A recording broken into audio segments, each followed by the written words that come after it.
About the Gigatron, but I will not really be focusing on the workings of it. By the way, this is a Gigatron computer, so I will not go into the very nitty-gritty details. There's existing talks that I did before that you can find on the internet. I will briefly discuss what it is, and then I will go into the process of making a kit to help people who might also be interested in making and selling then their own electronics do-it-yourself kit. So it's about the lessons that we learned in the Gigatron project. By the way, is there anybody who here has heard of the Gigatron? Quite a few, not everybody. Who has a Gigatron or built it? Very good, very good. So first, a little bit about the history, how it came about, a short introduction, and then I'll go into the whole kit making process. Actually, there's plenty of kits out there, and am I still audible? Yeah, they're fun to make, they're fun to use, and for some people that's where it ends. I mean, you can have enough fun just getting such a kit, building it, and tinkering with it. That's perfectly fine. If that's satisfying enough for you, no problem. But this talk will be about creating a new kit that didn't exist before. It all started a few years ago, in the end of 2016. Not by me, but by Marcel van Kervink, a friend of mine, who sadly passed away 2 years ago. And he bought some TTL ICs, chips, that you can see here, a soldering iron, an oscilloscope, and a big book about discrete logic. And he thought, let's do an interesting project. And I joined the project 6 months later, which I will explain further on. Marcel's first objective was, well, really as a hacker, to learn and have fun with electronics. And he thought, well, let's build a CPU. So he had this bunch of 7400 series TTL chips, which are chips that are really basic building blocks like AND, OR, NOR stuff. And he said, well, let's build a CPU. And that's something that a lot of people have done already on the internet. There's a CPU web ring where you can go to all the websites of the people making such CPUs. So, and the goal was not to be useful or make really something that other people could use. It was just a learning project. And the inspiration throughout the project was, well, a very big inspiration was Ben Eater. Ben Eater has this wonderful series on YouTube about CPU design, and he uses breadboarding, and he builds a computer from the tiny beginnings to a whole 8-bit computer. He's created this breadboard computer, and that was an inspiration. Also, it shows that you can actually do this. And I will go into this in a little bit. Also, the Quark 85, which is just an tiny 85 that bit bangs a video signal out of it, a VGA signal, was also an inspiration and was a key factor in defining what the Gigatron was supposed to become. It started with this system in early 2019, and this is a 4-bit CPU. So this was Marcel's first attempt at building his own CPU. And there's a big chip on there, that's an ALU, an algorithmic logic unit, and a few other components, but actually it failed kind of miserably.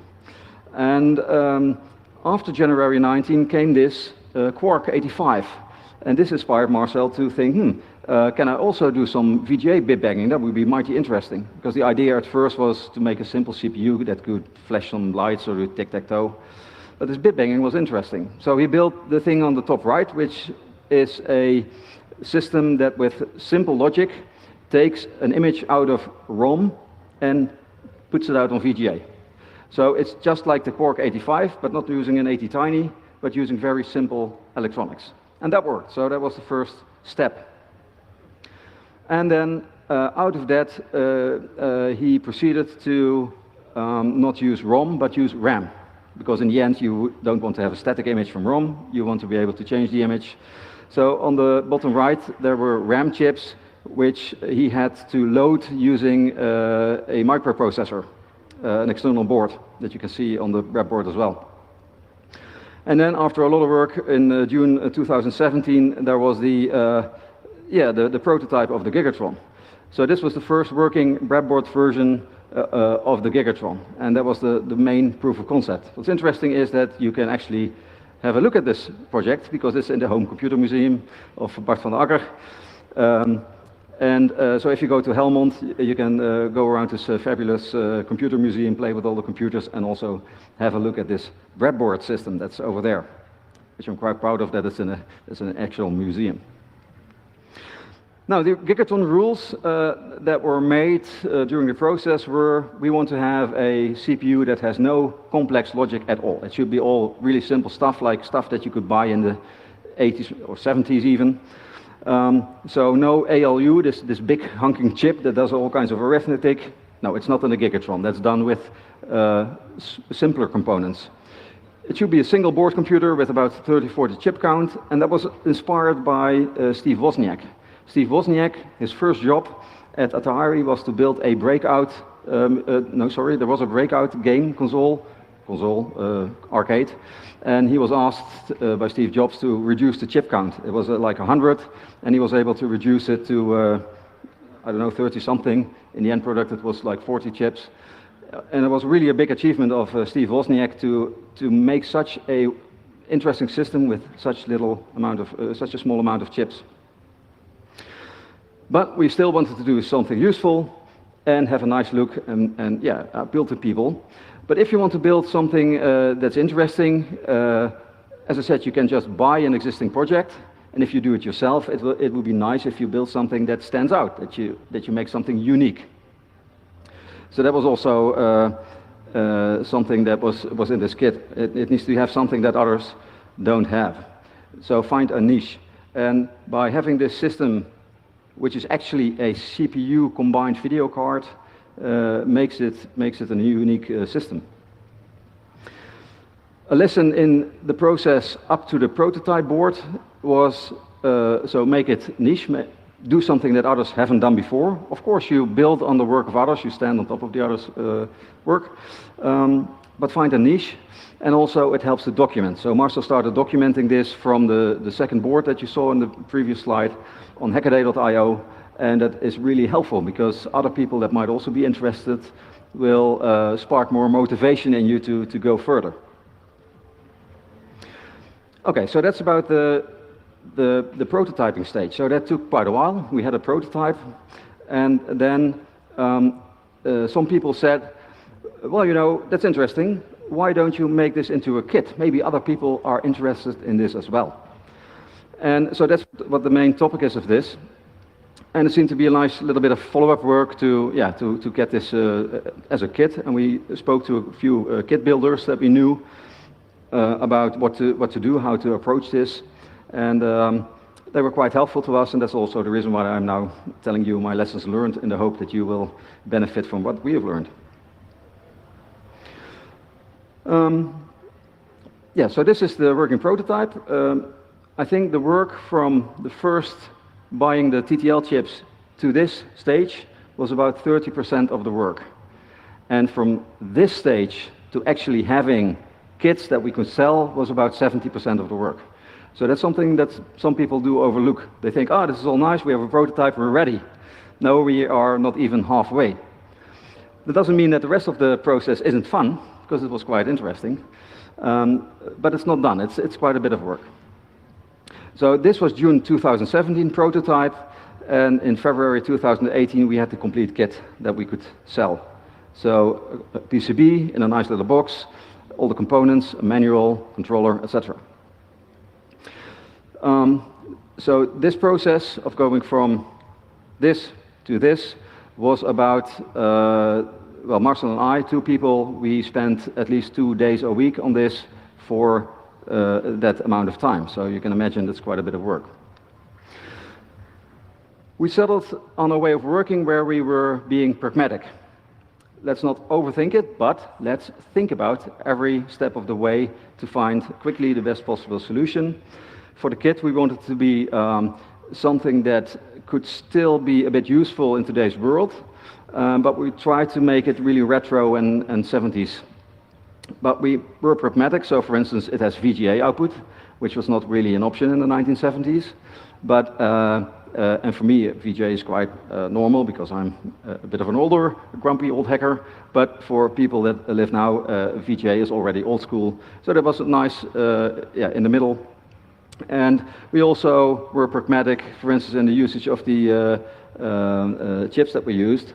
So we wanted it to be 70s, where you would be using very high power consuming chips that are also no longer to be found easily.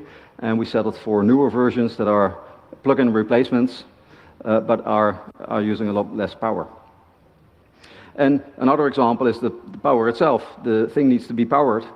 In the 70s and 80s, you would have a big honking transformer on the unit. But we thought, well, this all runs on 5 volts, so why not use USB power? Or we also thought about a mains adapter, but then you would have the problem of having different adapters for different parts of the world. And with the USB, it's much easier. But then there's still USB-C, USB-A, micro USB, mini USB. And here we thought, well, the micro USB can be obtained in a through-hole soldering variant. So that's this one. And the other ones that you would normally find on an end system are SMD soldering. SMD soldering is not that difficult, but I do remember for myself that the first time I did SMD soldering, I was a bit apprehensive. This could be hard. It's not that hard, but this could be an issue for potential buyers, and we settled for the mini USB. Another example, the prototype board has 2 chips, which are PROMs, so they contain, well, the Gigatron works with 8-bit opcodes, and each one has one 8-bit data, 8 bits of data. And that's why there are 2 ROMs in the original Gigatron, and we combine them into one. And you can buy those 16-bit PROMs, but I grew up years ago when I opened up my computers, they would all have these nice EEPROMs with a little glass inside where you could erase them with UV light. And I really like that idea, so I wanted to get an EEPROM in there. Of course, if people buy the Gigatron and want to use an EEPROM that you can electronically erase, it's a plug-in replacement. But we settled for this. And also the clock I found in the prototyping board. There is a clock made out of, and I have to look because I always mix this up. This is a crystal oscillator, and this is actually a little unit that contains several components. And I know from the old computers they always have a crystal resonator. And this makes it a bit more complicated. You need a few more extra components, but I think it really adds to the retro feel of the system. So that was changed as well in the final design. One of the very important lessons in creating a kit is to make things as simple as possible. This was also a goal in the whole Gigatron design process, but also for the kit it's very important because less stuff in the kit means that it is less work to do for your packaging, less chances of errors in packaging and missing items. It's also less work for the people building the kit, and you will have a lower cost because you have less components. And we try to do as much as we could in software instead of hardware, minimizing on the complexity. And that worked quite well. It did mean we had to do some concessions. So at first, Marcel was really keen on having really a super standout form factor for this box, for this Gigatron. So on the left you see a really nice, interesting shape of interconnected PCBs. And Marcel was thinking about a setup like this. So something that really catches your eye. But of course this is incredibly complex to make, to design, and also error prone for people trying to build this. And we spent a lot of time looking for the right enclosure, and we talked to some people, also people from my hometown of Eindhoven, of the Crypto Museum, and they had a tip to go to people who make cigar boxes. In the Eindhoven region there used to be a lot of cigar factories, there are still a few, and this comes from a cigar box factory. And yeah, it is a bit more dull. It's a rectangular shape, but it works well, and it still, I think, looks pretty classy.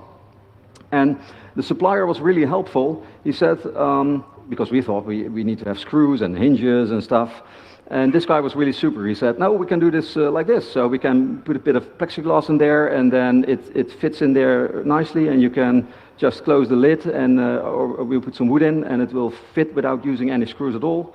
We just need to drill some holes in the back for the connectors. We also have some LEDs on top, but they do not need any holes because we have plexiglass on top.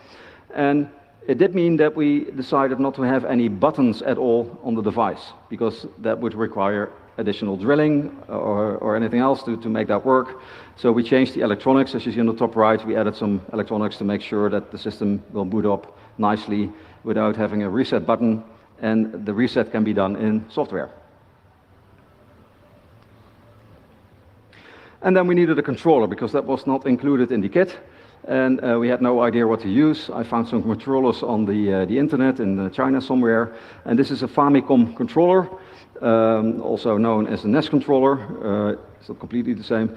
They come normally with a NES plug that you see on the left. But this plug, well, it's really hard to get the connectors for them. And they are hard to find, they're expensive.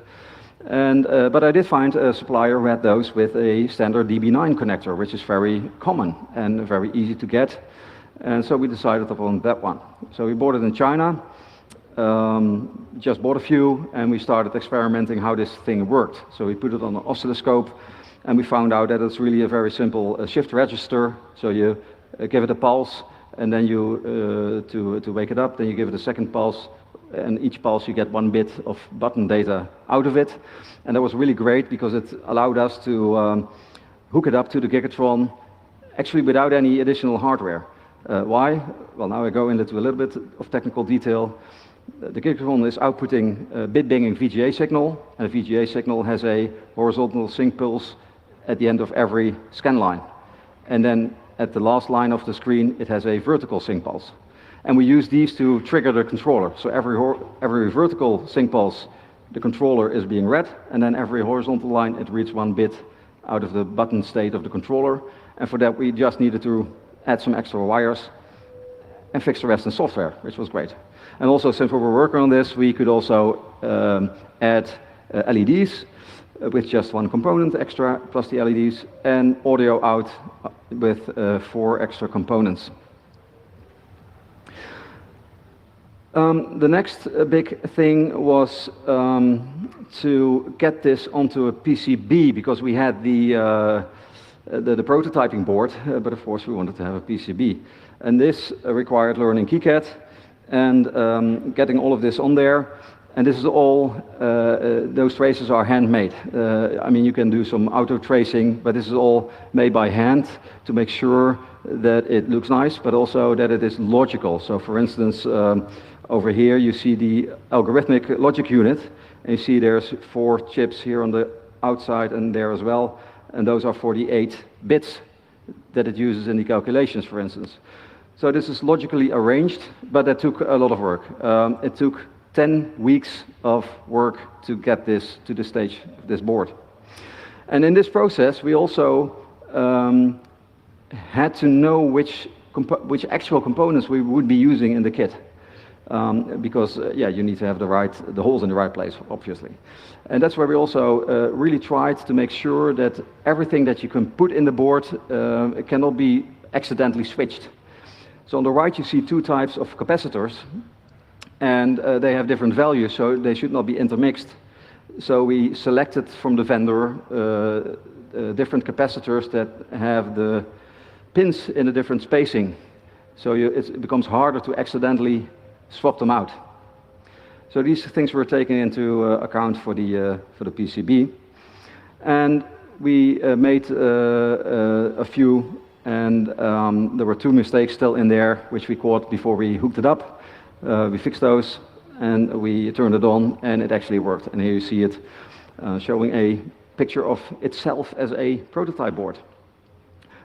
I have to say we were a bit lucky, because this computer runs at a very low frequency at 6.25 megahertz, and at that clock speed it's not really that important how the traces are laid out. If you work on high frequency systems, that becomes really important. But for this system, it's really tolerant to making all kinds of rookie mistakes in the RF field. So that was good.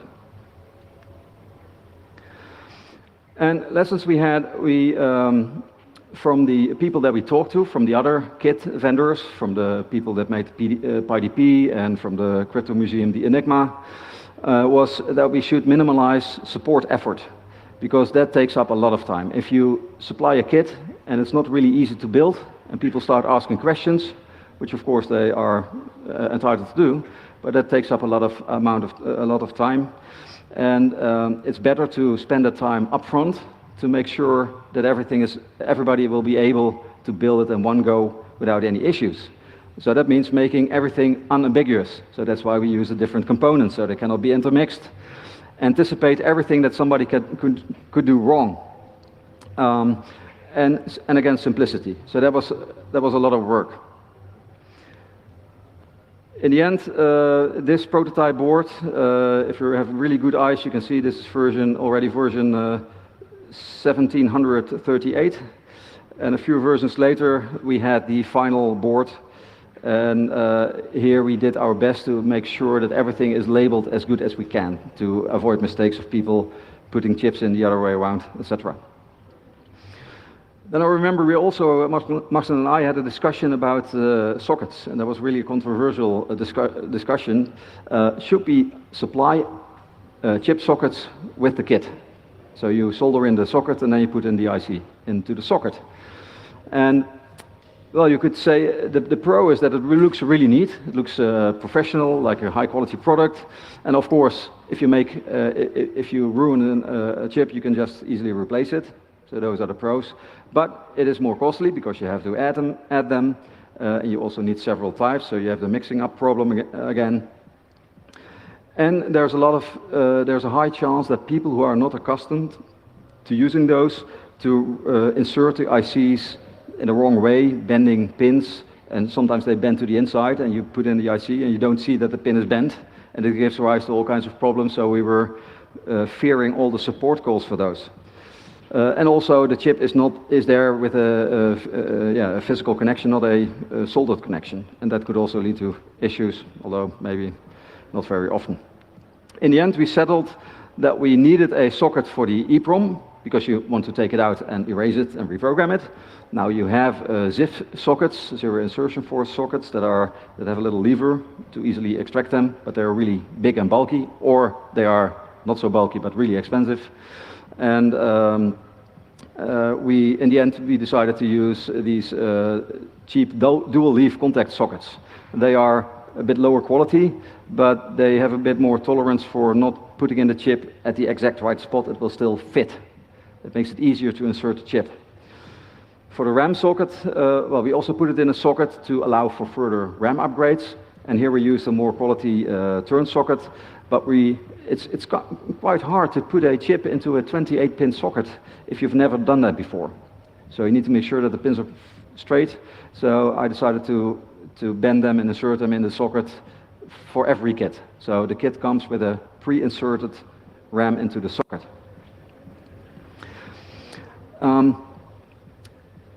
The problem is well that if you now solder any of the other ICs into the board and you do it the wrong way around, then you are really out of luck. You can desolder a complete chip, but if you do not have the experience in doing so, you probably will ruin a complete PCB.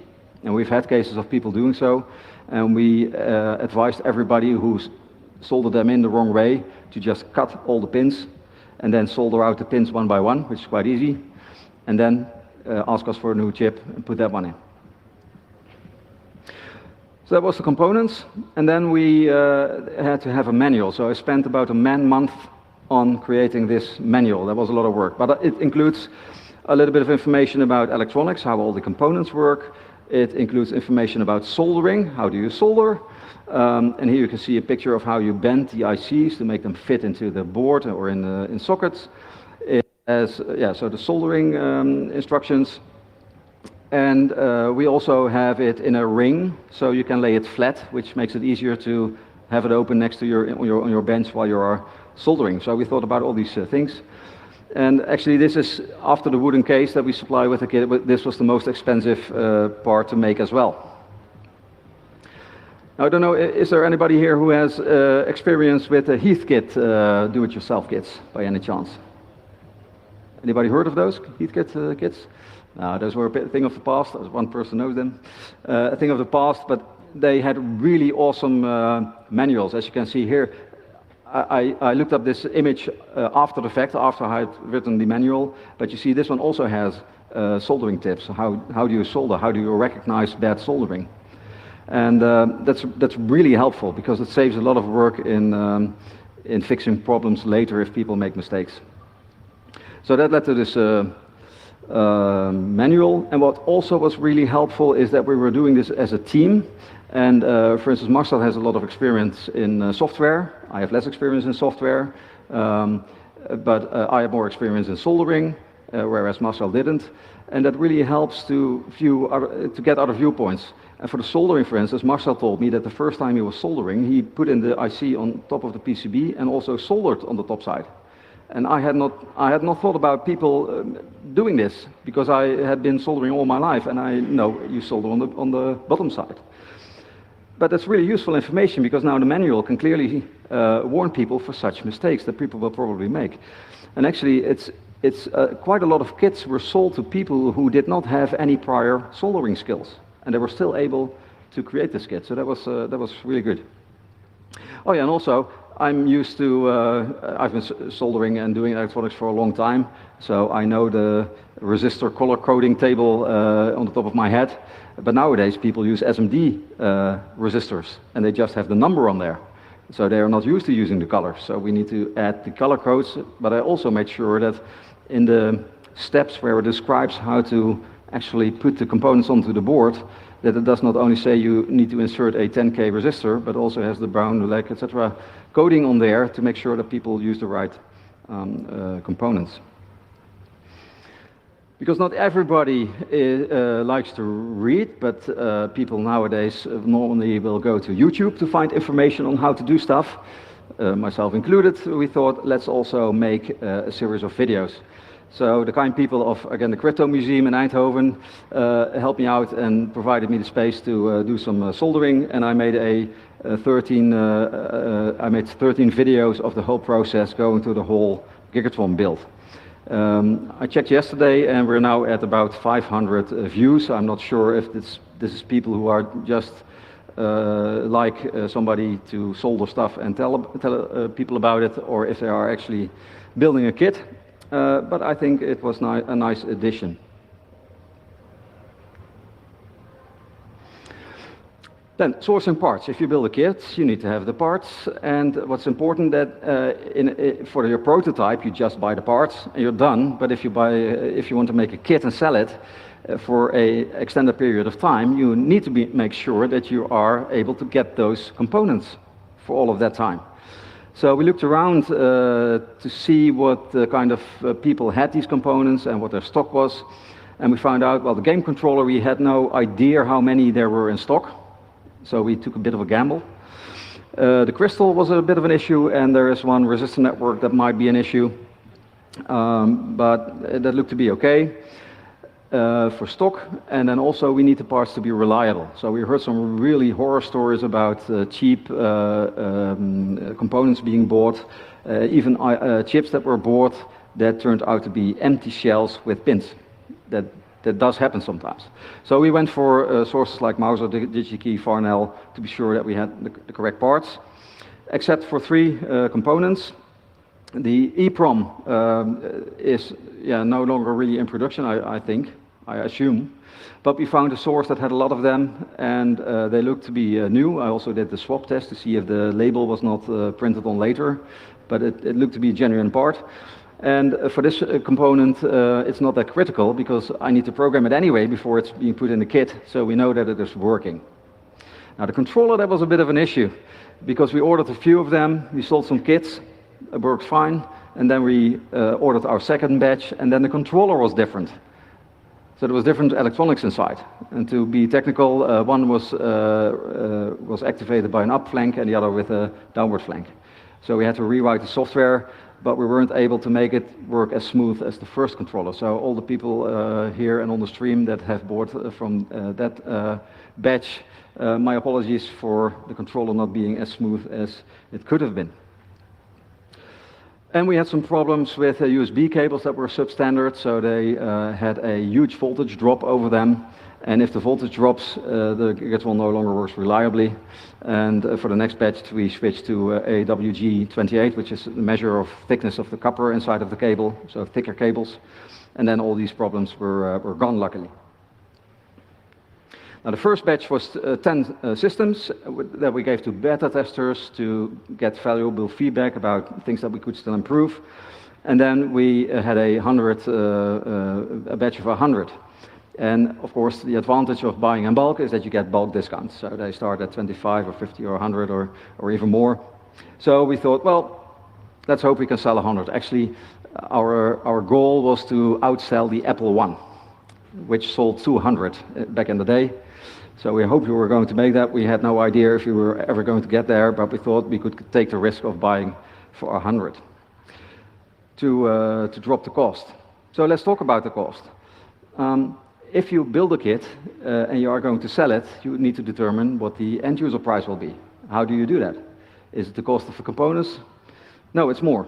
And this is something that I didn't know at the time, but I took it from the URL here at the bottom, and it says you take the cost of the stuff you bought for the kit, you do it times 1.66 to get your wholesale price, and then you do that again to get your retail price. And that might seem like a lot. Actually, we were below that figure, but we upped it substantially. But we need to pay taxes, we need to pay income tax on what we make. And what people sometimes forget is the amount of work that has gone into building the kit. So we did get a few people saying, I can buy these components for 80 euros. Why should I buy double that amount? Well, that's because there's also a few man years, more than a man year in, a few, maybe two, into design, and then going from the design to the actual kit. And the process, when we got the kit, it still cost time to package all the kits and ship them out. So that was about 0.2 FTE continuously for the time we sold those kits for 2 years. So that is also to be taken into account. And we need to reserve money for kits that are being returned or get broken or lost or whatever. So that figure is not that strange. If you're going to make a kit, you will also need to realize that you need to do an upfront investment, because you need to buy your stuff before you get your income from selling them. And it is nice to get a legal entity to make sure that everything is in order with your local laws. I would also advise to discuss the financial with the partners you're working with on the kit. First of all, I would advise to work with a partner, because it's more fun to do things in a group, but also because you can learn from each other. That really worked well with Marcel and me. But also discuss the financials. What if somebody accidentally needs to stop with the project? Which, well, unfortunately, Marcel had to. So it's good to make agreements up front on what happens next. And also talk about the amount of work that each of the team puts into the kit and how you then share the earnings in a fair way. I'd also like to talk a bit about kit packaging, because that's quite a lot of work as well. As I said, we made sure that all the components were different and not so easy to mix up. So we could put all these standard components into a little anti-static bag, and that's that. And I did that using the rule, check everything twice. So I would make, for each of the components that need to go into the bag, I made little piles of maybe 10 or 20 of these components. So I count them. Then I take the bag and put in all the components that need to go in there. And once all the bags are done, then there should be no components left. And if there's a resistor left, then I know that one of the bags will be missing a resistor, and I have a lot of work in finding out which one. And then I also needed to count all the ICs, the chips that go in there. So I used a piece of anti-static foam on which to put all the chips. So I would open up a tube with the chip type A, put in the chips, then next one. And this gives a really easy visual clue of whether the kit is complete or not. And again, check them twice. Then the bag, the ICs, the PCB, all other stuff went into the little box. And again, I would make little piles, collect them, and checked if all the piles were empty at the end. Yeah, this is a kit that came back after a round trip over the world.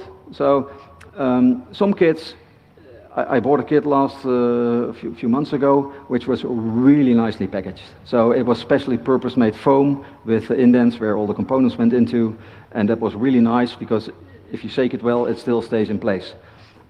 This foam does hold the chips quite well, and in most cases it will work quite well, but if it is really handled in a bad way by the local postal office, this is what you get. But this was really incidental, so it was, for us, it was good enough. And then in the end, the box with the components, the manual, and the controller were put in a envelope, and again we would do that twice. And if I would then forget to put a manual in one of the boxes and have one left at the end, yeah, it would be a bit harder because I would need to open all of the envelopes to see which one was missing. But of course you can then weigh all your envelopes to see which one is lighter, so you know where you forgot the manual. Now, we sold the kit for 2 years, and we met our goal of selling more than 200. We actually sold over 1,000. And as I said, it cost about 0.2 FTE during that time to do all the packaging of all the kits. And people have asked, couldn't you find some cheap labor to do that for you? Well, we didn't actually trust others with that. I'm not sure if that is the right decision. Well, actually, my opinion is it was the right decision, because if there's a mistake, the amount of work that it takes to solve that problem, that's quite an investment in time. We've also got questions about pre-built kits. Can we provide them? And the short answer is no. If you decide to build a kit, it best is to sell them in kit form, because then a lot of rules and regulations do not apply. If you build a ready-built electronics device, you will need to have CE and FCC markings on there, and that's a really costly, long, laborious process. In the middle you see a test I did with Mark Simons, who had a nice device to check the RF emanations from the device, and it's horrible. So this will never pass any FCC test, and yeah, but selling as a kit, no problem with that at all. For shipping, you can shop around for a good bulk shipping person, but there is no one-size-fits-all. You will, in the end, have to deal with different shipping options. If people live in Manila, they cannot rely on the local post office. You will need to use DHL or FedEx or something else to be able to send over there. And insurance, would be nice, but we decided not to have insurance. In the beginning, we did have insurance, and then if your package gets lost, you can apply for the insurance, but then they will say, well, we'll only reimburse you the cost of the components in the kit, not the amount of money you sold it for.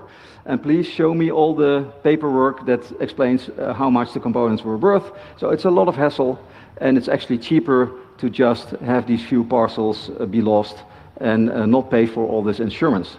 And in the end, maybe a portion of a percent had an issue. And some places are really hard to send packages to, so there was one sent to Brian in the Falklands, and that one did never arrive, unfortunately. We also try to exceed customer expectations, so make something that people are really happy with, and they get happy from getting something that is better than they expected to be getting. So that's why we spend so much time on the manual, make it super, make the support better than expected. So they're happy with the whole experience.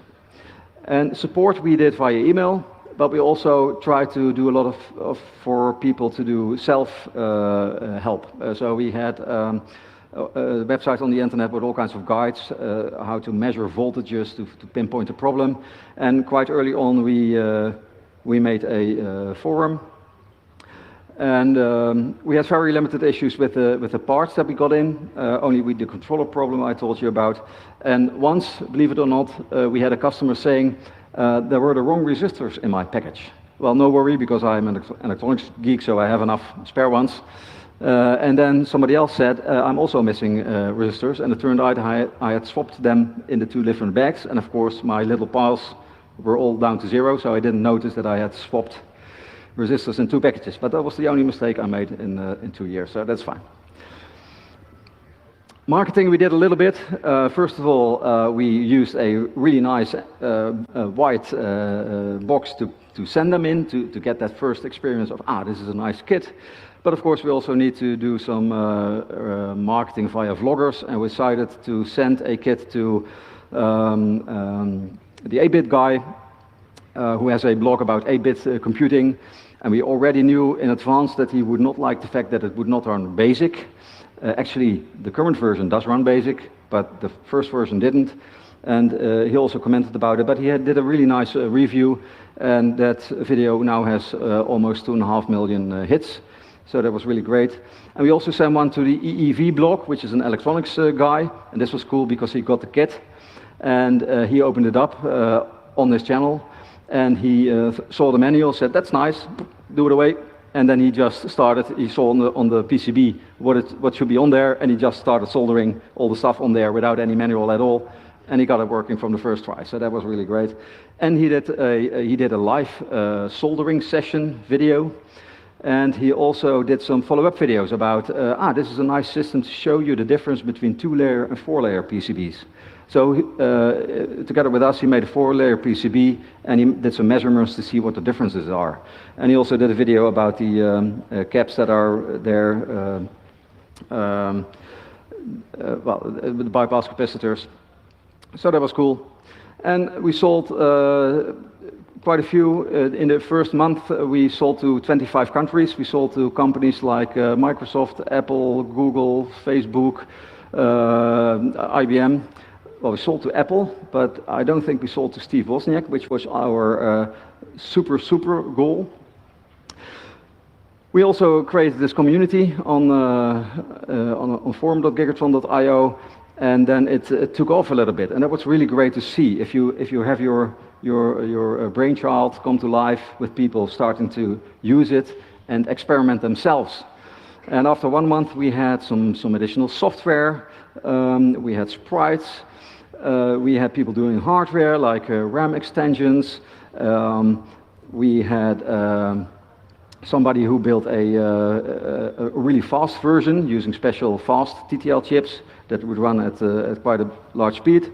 But of course, then the screen is reduced. We had things like this, like a special breadboard PCB with everything in a very small form factor, with more ROM and 4-layer PCB. We had software like a C compiler. People are working on Forth for the Gigatron. We have video repeaters. We have all kinds of other stuff. And in the end, it's crazy what people have written. So on the right, yeah, that's actually coming from a system without a microprocessor, with just under 1,000 logic gates doing the VGA as well. So that was cool. Now, issues, there weren't many. One issue we were worried about in the beginning was, what if somebody takes our idea and just clones the PCB? Copycats. And it was only after 1.5 years that we found on eBay this Gigatron from Russia. And I was curious, Marcel was furious, I was curious, I ordered one, I had a look, and this thing does not work at all. It is really not a working copy, but it was interesting to see, and there were only maybe 10 sold, and that was it. So we didn't have any problems with that. We did expect that it would be a nice kit for educational institutes, but in fact, yeah, we didn't sell, well, we sold some to universities and such, but not that many as we would have expected. Another issue that we had, there was one guy who in the beginning asked for schematics. He was also working on a CPU for himself, which we explained were in the manual, and then suddenly he became bad-mouthing us on all kinds of occasions. We just ignored him. and so did the other people on the internet, so that was also controllable. Now, after 2 years, the project ended. At that time, Marcel was terminally ill. We spoke about this project. He had actually plans to continue and maybe port CPM to it and do some other stuff. And I said, well, actually, it was really fun to make the design and also make the kit. But, putting resistors in little bags for 1 day a week, yeah, that's really work. that's not hacking. So for me, there was not much fun in there. Well, there's still fun in following the community and what people are building, but not so much in creating actual kits. So everything was then open sourced. You can find everything online, and a few companies have started to sell kits as well. They don't have the manual, which you can download from the internet, and they don't have the nice little wooden box. And some also do not include a controller, but it is enough to get a working Gigatron. Important lessons that we've learned is it really pays off to have a minimalistic design. That makes it easier to create the kit, it makes it cheaper, it makes it less error prone. The pragmatic approach, we tried to have a set of rules to stick by, like making it a 70s, 80s era machine, but where needed, we would deviate a little bit where we felt it was still right. And try to put a lot of effort not in support after you've sold the kits, but get that time spent in advance to make sure that people do not need the support. Make sure that you have a team, because two know more than one, so that really helps in making the product better. And we were lucky that we, in the beginning, made sure that we were able to update the software later and add functionality to it. And of course, most important is to just have fun doing this. It's a really fun project. You learn a lot, and stop when it becomes work. And the greatest achievement I think we've got is that in the end one was sent to Steve Wozniak. So I know he has one. He was impressed by the chip account on the system, and he actually did sign a Gigatron that I have here. So to infinity and beyond, thank you very much for your attention.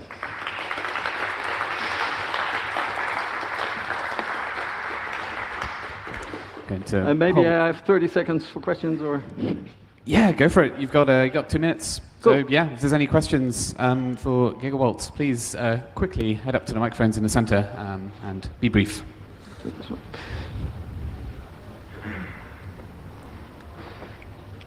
Yes, on the front microphone. Was a little closer, please. Was sending kits to these guys on YouTube really all the marketing you did? Like all the public relations, whatever you want to call it? What we did was, well, the most of the marketing was on hackaday.io. So that created already a bit of a buzz. And then the online marketing we did was only create a forum that we didn't advertise any further, and the 2 YouTube videos. All right, thank you. You're welcome. Yes. Hi. On the question of how to source parts, you mentioned an R2R resistor network. Yeah. If that was such a problem, wouldn't it have been easier to just use discrete resistors there? Or? Yeah, so that was our backup plan. So we thought if the resistor network is no longer available, we'll just get some resistors. And actually, they have now become really hard to source. So one of the suppliers that is now selling Gigatron kits is using that approach. Okay, thank you. So it was a good question.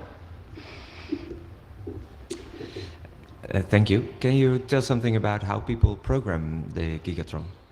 Yeah, there are several ways to program it. We have well, you can program it in machine language, but that is really hard because you have to keep track of all the timing to make sure that the VGA signal is still correct. So nobody does that.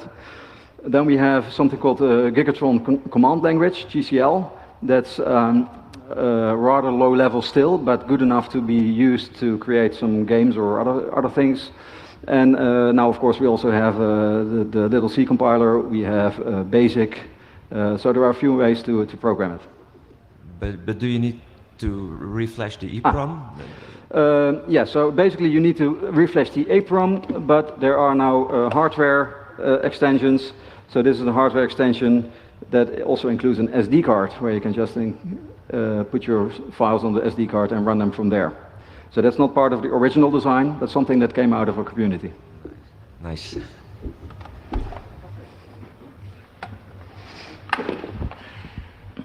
Thank you so much for your questions. I think all that remains is to join me in thanking Gigawalt for a fantastic talk. Thank you.